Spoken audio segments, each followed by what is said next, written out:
क्या मात्र साथ रह लेने से कोई भी अवैध रिश्ता वैध हो जाता है? क्या उसमें इनहेरिटेंस के राइट मिल जाते हैं? क्या उसमें वो प्रॉपर्टी क्लेम कर सकता है, इनहेरिट सकता है अपने एंसेस्टर्स की? तो ऐसा ही एक किस्सा हुआ छत्तीसगढ़, छत्तीस हाई कोर्ट तक, और वहां से उसका फैसला हुआ। तो इसमें कुछ, अगर हम भूमिका की बात करें तो कुछ ऐसा था कि एक व्यक्ति था जिसकी पहली पत्नी गुजर गई, जिसकी एक बेटी थी। उसने उसके बाद दूसरी शादी कर ली। दूसरी शादी जब करी तो उससे उसके 2 बच्चे हुए। उन्होंने अपना पूरा जीवन जिया, जो जिम्मेवारियां थी बच्चों की शादी वादी करी और गुजर गए। उसके बाद प्रॉपर्टी डिस्प्यूट आया बच्चों के बीच में। अब जो बच्चों के बीच में डिस्प्यूट आया, तो इसमें एक बात और गौर फरमाने की है कि जो दूसरी शादी करी थी उस आदमी ने, वो जो दूसरी औरत थी उसका पहले भी एक शादी रखी थी और वो आदमी गुजर गया था, तब उसने यहां पे दूसरी शादी करी। अब जब ये प्रॉपर्टी का डिस्प्यूट पहुंचा सिविल सूट में, तो वहां से फैसला हुआ कि नहीं, दोनों में कोई भी जो सेकंड वाइफ के बच्चे थे वो रिलेशन नहीं बिल्ड कर पाए, कोई प्रूफ नहीं दे पाए इस बात का।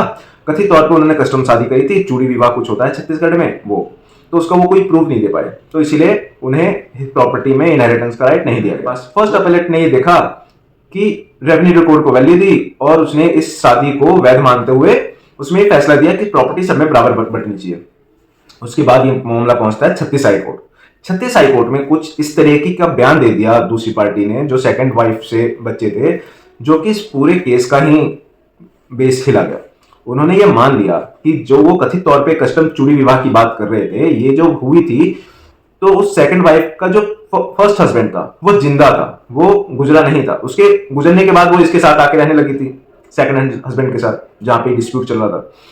लेकिन वो जिंदा था जब उन्होंने कस्टम शादी करी थी, चूड़ी विवाह जो किया था। तो यहां पे कोर्ट ने पाया कि ये तो चूड़ी विवाह का जो सिस्टम था, कस्टम से शादी हुई थी, ये पूरी ही इनवैलिड हो गई। तो इस शादी को ही उन्होंने वॉइड मान लिया।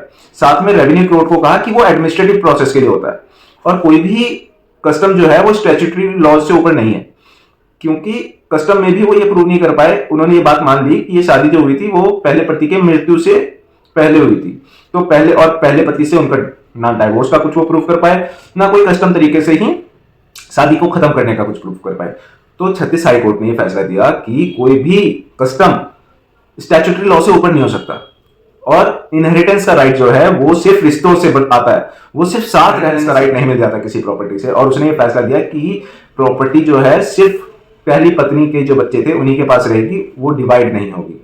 ऐसी ही और जानकारी के लिए हमें फॉलो सब्सक्राइब कर लिए, ताकि हम ऐसी ही जानकारी आपके पास आगे भी पहुंचाते रहें। Thank you.